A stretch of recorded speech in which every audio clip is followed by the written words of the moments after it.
हाँ जी दोस्तों, नमस्कार। स्टडी हंगर्स पर आपका बहुत बहुत स्वागत है।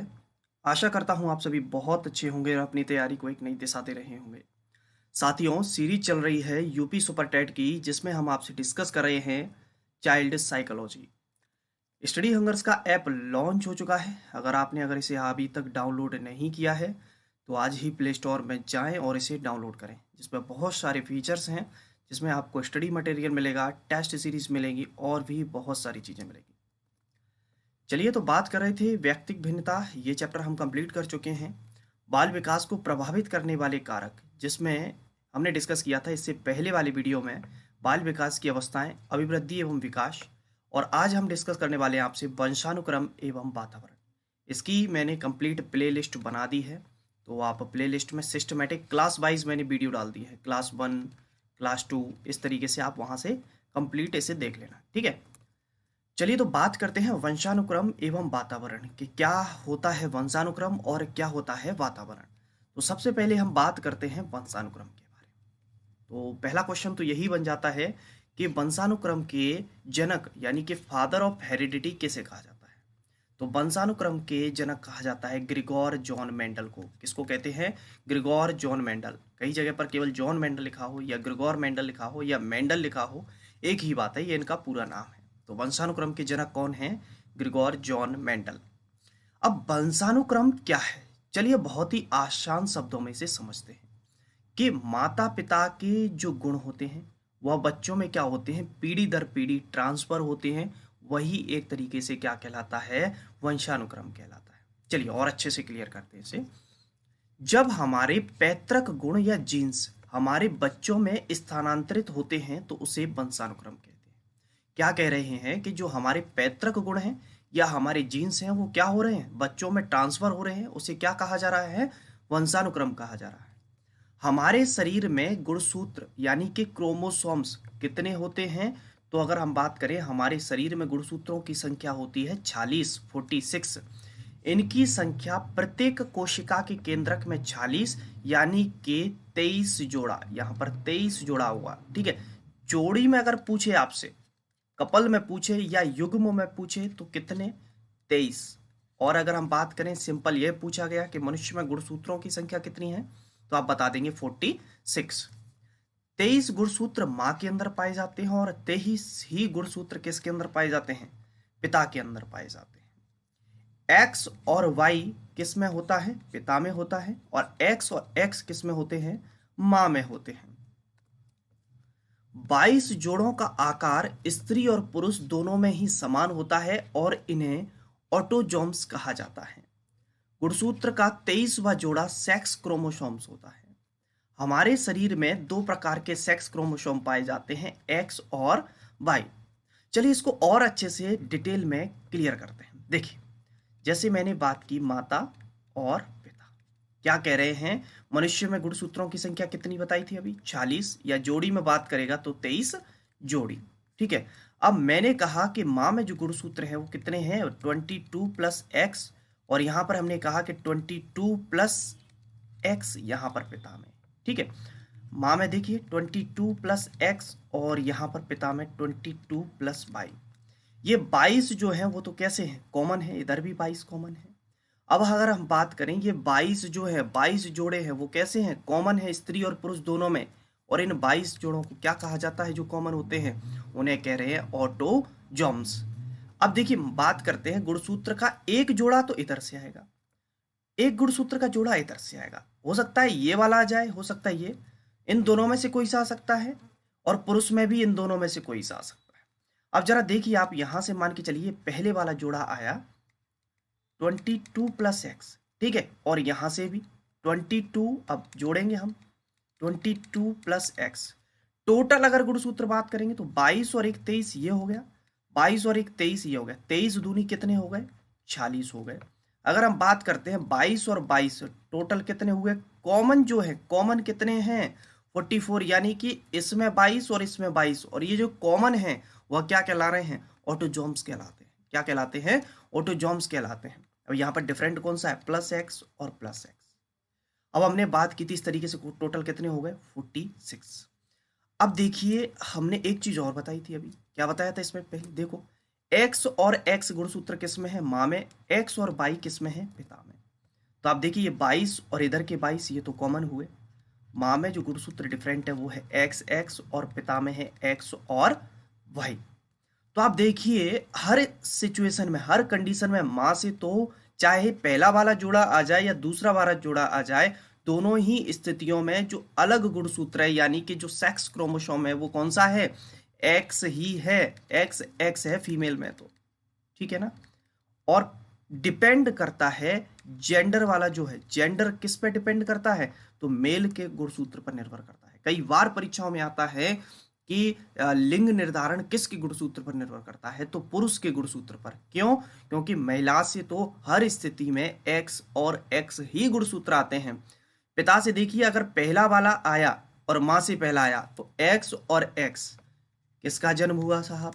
किसका? लड़की का। क्यों? क्योंकि फीमेल में कौन से गुणसूत्र थे? X x. अब माँ से तो हर स्थिति में एक्स ही आना है। अगर इधर से माँ से मान के चलो दूसरा वाला जोड़ा आया, ये वाला, और यहां से एक्स आया और पिता से कौन सा आया? वाई, तो किसका जन्म हुआ? मेल, यानी कि लड़का का जन्म हुआ। तो लिंग निर्धारण जेंडर डिसाइड किसके गुणसूत्र पर निर्भर करता है? तो पुरुष के गुणसूत्र पर निर्भर करता है। अच्छे से समझ में आ गया होगा ये। और याद रखें, 22 जोड़े जो है वो कॉमन है, वो ऑटोजोम्स कहलाते हैं, और 23वां जोड़ा वो जो कहलाता है वो क्या कहलाता है? सेक्स क्रोमोसोम कहलाता है। ठीक है। कुछ परिभाषाएं बताई गई हैं कुछ मनोवैज्ञानिकों के द्वारा, इनको अच्छे से समझते हैं। वुडवर्थ के अनुसार, वुडवर्थ क्या कहते हैं? वंशानुक्रम में वे सभी कारक शामिल होते हैं जो जीवन शुरू करते समय बालक में विद्यमान थे, अर्थात जन्म से लगभग 9 माह पहले। यानी कि इनका कहना है कि गर्भाधान से, कब से? गर्भाधान से 9 माह तक ही वंशानुक्रम बच्चे को एक तरीके से इफेक्ट कर रहा है। जो भी चीजें बच्चे के अंदर आनी है वो इस टाइम पीरियड में आ जाएंगी। इसके बाद अगर आप कहो कि बच्चे का जन्म हो गया है, वंशानुक्रम की कोई कमी रह गई थी, उसे अब क्या करते हैं कि इंजेक्शन के द्वारा बच्चे में ऐड कर देते हैं, जोड़ देते हैं। तो ऐसा पॉसिबल है क्या? नॉट पॉसिबल, ऐसा पॉसिबल नहीं है। जो भी जितने भी गुण माता पिता के, जो भी सभी चीजें आनी है, इसी स्टेज के अंदर आ जाएंगी। रूथ बेनेडिक्ट क्या कह रहे हैं? माता पिता से संतान को हस्तांतरित, यानी कि ट्रांसफर, ठीक है, होने वाले गुणों को वंशानुक्रम कहते हैं। जो माता पिता के गुण हैं जो बच्चों में ट्रांसफर हो रहे हैं, उसे क्या कहा जाता है? वंशानुक्रम कहते हैं। बात है जेम्स ड्रेवर की, कि जेम्स ड्रेवर क्या कहते हैं? माता पिता की शारीरिक एवं मानसिक विशेषताओं को, यानी कि शारीरिक और मानसिक विशेषताओं का संतानों में हस्तांतरण होना ही क्या है? वंशानुक्रम है। ऐसा किसका कहना है? जेम्स ड्रेवर का कहना है। जिसवर्ट क्या कहते हैं? जिसवर्ट के अनुसार वंशानुक्रम माता पिता द्वारा संतानों को जैविकीय या मनोवैज्ञानिक विशेषताओं के हस्तांतरण को सूचित करता है। जिसवर्ट क्या कह रहे हैं कि वंशानुक्रम माता पिता द्वारा संतानों को जैविकीय या मनोवैज्ञानिक विशेषताओं को हस्तांतरण कहता है या सूचित करता है। एक ही बात निकल के आ रही है, जितने भी सभी मनोवैज्ञानिक एक ही चीज कह रहे हैं कि माता पिता के जो गुण है, माता पिता की जो क्वालिटीज है, बच्चों में क्या हो जाए? ट्रांसफर हो जाए। वही क्या कहलाता है? वंशानुक्रम कहलाता है। अब हम बात करते हैं वंशानुक्रम के कुछ सिद्धांत हैं जो कि बहुत ही मोस्ट इंपोर्टेंट है और परीक्षाओं में बहुत पूछे जाते हैं। जैसे कि हम बात करें आपसे समानता का सिद्धांत, इक्वेलिटी, प्रिंसिपल ऑफ इक्वेलिटी क्या कहता है? समान समान को जन्म देता है, अर्थात जैसे माता पिता होंगे उनकी संतानें भी वैसी ही होंगी। तो समानता का सिद्धांत क्या कह रहा है कि जैसे माता पिता होंगे उनकी संतानें भी कैसी होंगी? वैसी ही होंगी। अगर माता पिता बुद्धिमान है तो बच्चा बुद्धिमान होगा, माता पिता की लंबाई अधिक है तो बच्चे की भी लंबाई अधिक होगी। इसके लिए बहुत से लोगों ने एक उदाहरण भी दिया है कि टमाटर के पेड़ पर टमाटर ही लगते हैं, टमाटर के पेड़ से आलू उत्पन्न नहीं किया जा सकता। अर्थात माता पिता की जिस तरीके की व्यक्तित्व में विशेषताएं होंगी, बच्चे की व्यक्तित्व का भी विकास उसी तरीके का होगा। ऐसा कौन सा सिद्धांत कहता है? समानता का सिद्धांत। भिन्नता का सिद्धांत क्या कहता है? Principle of dissimilarity. हम सभी एक दूसरे से इसलिए भिन्न हैं क्योंकि हम सभी के माता पिता अलग हैं। आप देख पा रहे हैं जितने भी लोग पढ़ रहे हैं या दुनिया में जितने भी लोग हैं, सभी एक दूसरे से अलग अलग हैं, डिसिमिलर हैं। क्यों हैं? क्योंकि हम सभी के जो माता पिता हैं वो कैसे हैं? अलग अलग हैं। और हम सभी के माता पिता के जो जीन्स हैं, जो बीज कोश हैं, उनकी वजह से हम एक दूसरे से क्या है, भिन्न पाए जा रहे हैं। तो समानता का सिद्धांत अच्छे से क्लियर हुआ और यहाँ पर भिन्नता का सिद्धांत भी अच्छे से क्लियर। बात करते हैं अर्जित गुणों के वितरण का सिद्धांत, यानी कि ऐसी चीजें, ऐसी क्वालिटी जो माता पिता ने एक्वायर्ड की और बच्चों में क्या हो गई, ट्रांसफर हो गई। तो इसके लिए अगर हम बात करें कि माता पिता द्वारा जो अर्जित गुण है वो बच्चों में ट्रांसफर हो जाए, तो वो किस सिद्धांत को पालन कर रहा है, अर्जित गुणों के वितरण का सिद्धांत का पालन कर रहा है। लेमार्क ने बताया कि जिराफ की गर्दन पहले इतनी लंबी नहीं थी। इस सिद्धांत के लिए हम किसकी रिसर्च का पालन कर रहे हैं, तो लेमार्क के लिए बात कर रहे हैं। लेमार्क ने क्या बताया था कि जो जिराफ था ना, उस जिराफ की पहले गर्दन इतनी लंबी नहीं हुआ करती थी, नॉर्मल जिस तरीके से जेब्रा और गधा की गर्दन होती है उसी तरीके से हुआ। लेकिन उस समय काल की परिस्थितियां ऐसी रही होंगी कि अपना जीवन निर्वाह करने के लिए उसे क्या करना पड़ा, अपनी गर्दन को ऊपर उठाना पड़ा। और अपनी गर्दन को ऊपर उठाना पड़ा क्योंकि ऊपर की पेड़ पौधों की पत्तियां उसे खानी थी। नीचे का हो सकता है उस समय की स्थितियां रही हों कि घास समाप्त हो गया हो। अब लाइफ में आगे सरवाइव करना है तो क्या करना पड़ेगा, कुछ ना कुछ तो ट्राई करना पड़ेगा। ऐसा एक पीढ़ी ने किया और ऐसा ही कुछ और अन्य पीढ़ियों ने किया और धीरे धीरे धीरे धीरे अन्य पीढ़ी करती रही और देखने को मिला कि कुछ समय बाद क्या हुआ कि ये जो गुण उसके पूर्वजों ने अर्जित किए थे और ट्रांसफर किस में हो गए, उनके बच्चों में ट्रांसफर हो गए। यानी कि हमने देखा कि जिराफ की गर्दन कैसी हो गई, लंबी हो गई। अर्थात माता पिता के जो गुण हैं माता पिता ने अर्जित किए और बच्चों में ट्रांसफर हो जाएं, तो वह किस सिद्धांत का पालन कर रहा है, अर्जित गुणों के वितरण के सिद्धांत का पालन कर रहा है। ड्राइंग ज्यादा अच्छी नहीं है, ठीक। अर्जित गुणों के अवितरण का सिद्धांत, यानी कि ऐसे गुण जो माता पिता ने एक्वायर्ड किए थे और बच्चों में ट्रांसफर नहीं हो, नॉन ट्रांसमिशन। तो जैसे कि अगर हम बात करें उदाहरण के लिए कि अगर कोई माता पिता हैं जो एक उद्योग में काम करते हैं, ठीक है, उद्योग में काम करते रहने के कारण उनका जो कार्य है वो भारी भरकम कार्य है, यानी कि जिस कार्य को करने से उनके जो हाथ हैं वो कैसे हो गए, कठोर हो गए हैं। उस कार्य को करने से उनके हाथ कठोर हो गए हैं और हाथ कठोर हो गए। अब उनके बच्चे का जन्म हुआ तो क्या उनके बच्चे के जन्म से हाथ कठोर आएंगे, जी नहीं, बच्चे के हाथ तो कैसे ही आएंगे, मुलायम आएंगे। एक माँ है, दूसरा उदाहरण लेते हैं, एक माँ है जो कि ब्यूटी पार्लर जाती है और अपने बालों को घुंघरा लेकर आ लेती है। तो क्या जब उनकी लड़की का जन्म होगा तो उस लड़की के जन्म से ही बाल घुंघरा ले आएंगे, जी नहीं। तो क्या हो रहा है यहाँ पर, माता पिता ने जो गुण अर्जित किए हैं वो बच्चों में ट्रांसफर नहीं हो रहे हैं। तो अर्जित गुणों के अवितरण का सिद्धांत क्या कहेगा कि माता पिता ने जो चीजें अर्जित की बच्चों में ट्रांसफर नहीं हुई, अवितरण का सिद्धांत। माता पिता ने चीजें अर्जित की बच्चों में ट्रांसफर हुई, क्या, वितरण का सिद्धांत। प्रत्यागमन का सिद्धांत क्या कहता है, प्रिंसिपल ऑफ रिग्रेशन।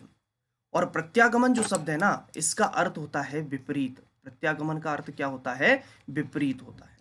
जब बच्चों में माता पिता के गुणों के विपरीत, यानी कि जो माता पिता के अंदर क्वालिटी है उनके डिफरेंट अपोजिट बच्चे में कोई चीज उत्पन्न हो, तो वह कौन सा है, प्रत्यागमन का सिद्धांत है।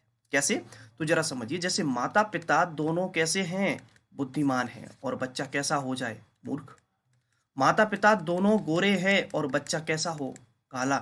यानी कि माता पिता के गुणों के विपरीत जब बच्चे में गुण हो तो वह किस सिद्धांत का पालन कर रहा है, प्रत्यागमन का सिद्धांत, प्रिंसिपल ऑफ रिग्रेशन जैसे, ठीक है।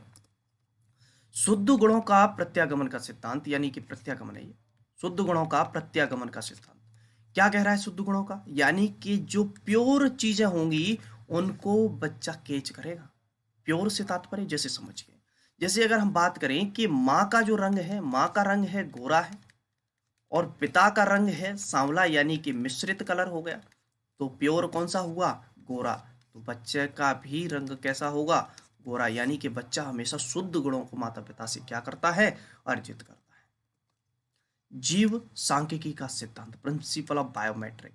जीव सांख्यिकी का सिद्धांत की अगर हम बात करें तो क्या है कि जो बच्चे हैं ना वो अपने माता और पिता दोनों से गुणों को अर्जित करते हैं। क्या करते हैं, बच्चे अपने माता और पिता दोनों से गुणों को अर्जित करते हैं। और ऐसा ही नहीं है कि बच्चे केवल और केवल पितृपक्ष से ही गुणों को अर्जित करते हों, मातृपक्ष से भी गुणों को उसी अनुपात में अर्जित करते हैं। जैसे कि मान लीजिए ये माता और पिता है, अब बच्चे का जन्म हुआ, ठीक है, बच्चे का जन्म हुआ। अब मातृपक्ष में जाएंगे तो इधर नाना नानी, इसके भी गुण देखने को मिल सकते हैं। पर नाना पर नानी, इनके भी गुण बच्चे में देखने को मिल सकते हैं। और फादर साइड इधर जाएंगे तो दादा दादी और परदादा परदादी, इनके भी गुण बच्चे में देखने को मिल सकते हैं, यानी कि बच्चे में दोनों साइड से गुण आएंगे, मातृ पक्ष से भी और पितृ पक्ष से भी। ऐसा कौन सा सिद्धांत कहता है? जीव सांख्यिकी का सिद्धांत कहता है। क्लियर है? बीज कोश का सिद्धांत, बीज कोश की निरंतरता का सिद्धांत क्या कहता है? प्रिंसिपल ऑफ जर्म प्लाज्म जिसे कहते हैं। इस सिद्धांत के जो प्रतिपादक थे वो थे बीजमैन। कौन थे? बीजमैन। इन्होंने बताया कि जो शरीर का निर्माण करने वाला मूल जीवाणु है, मेन बायोम है, वो कभी भी नष्ट नहीं होता। ये शुक्राणु और अंडाणु के द्वारा एक पीढ़ी से दूसरी पीढ़ी में क्या होता रहता है?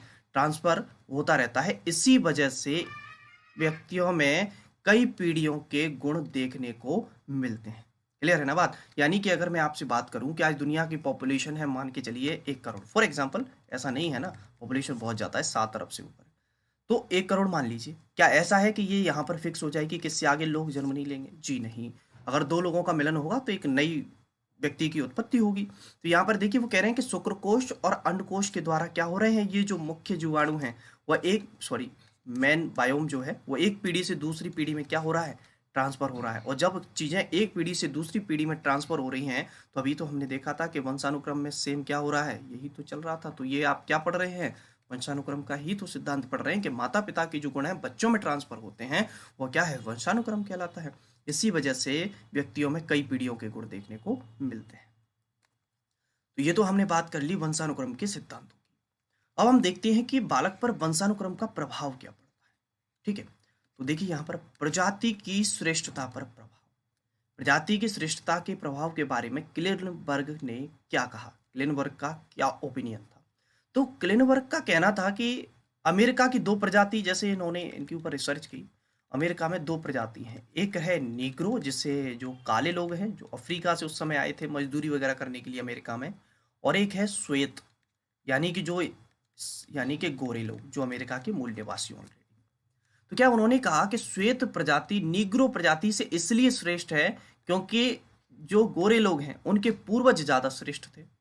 अब देखिए यहां पर अगर मैं आपसे बात करूं तो यहाँ पर वंशानुक्रम वाले जितने भी मनोवैज्ञानिक हुए उन्होंने मुख्य फोकस किस पे किया?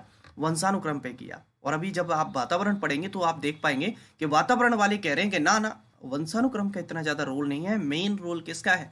वातावरण का है। और हम भी देखेंगे कि मुख्यतः जीवन में जो ज्यादा भूमिका निभाता है वह वातावरण ही निभाता है। क्लियर है? तो क्लेनबर्ग ने क्या कहा प्रजाति की श्रेष्ठता पर? कि अमेरिका की श्वेत प्रजाति नीग्रो प्रजाति से इसलिए श्रेष्ठ है क्योंकि उनके पूर्वज ज्यादा श्रेष्ठ है। और इसका कारण उन्होंने क्या बताया? वंशानुक्रम बताया। सामाजिक स्थिति पर प्रभाव, सामाजिक स्थिति पर प्रभाव विंसिप का कहना था। विंसिप का कहना यह था कि जिन परिवारों के लोगों ने समाज में, सोसाइटी में अच्छा नाम कमाया, अच्छा सोशल स्टेटस जो ग्रहण किया, देखने को मिला कि धीरे धीरे उनके बच्चों ने भी समाज में अच्छा नाम कमाया।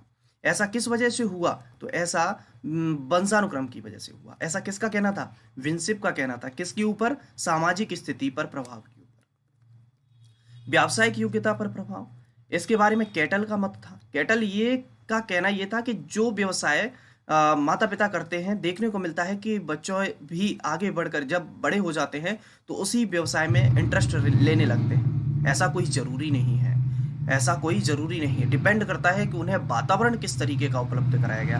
हालांकि यहाँ पर हम वंशानुक्रम पढ़ रहे हैं तो उनकी बात को सही मानते हुए चलेंगे। व्यावसायिक योग्यता पर प्रभाव के बारे में किसका कहना था? कैटल। कैटल क्या कह रहे हैं कि जिन क्षेत्रों में या जिन व्यवसाय में माता पिता ज्यादा रुचि रखते या माता पिता जो व्यवसाय करते, तो देखने को मिला कि जब बच्चे बड़े हुए तो उनका भी इंटरेस्ट उसी सेक्टर में देखने को मिला। चरित्र पर प्रभाव, चरित्र पर प्रभाव के बारे में डगडेल के मत हैं। डगडेल का कहना है कि जैसे माता पिता होंगे उनके बच्चे भी वैसे होंगे, यानी कि चरित्रहीन माता पिता की संतान चरित्रहीन होती है। ऐसा इन्होंने, कोई एक ज्यूक नाम का परिवार था, उस पर व्यक्ति के परिवार पर रिसर्च की और देखने को पाया। लेकिन अगर मैं आपसे बात करूं कि अगर उस व्यक्ति को एक अच्छे वातावरण में रख दोगे तो बदलाव आ जाएगा ना? बिल्कुल आ जाएगा।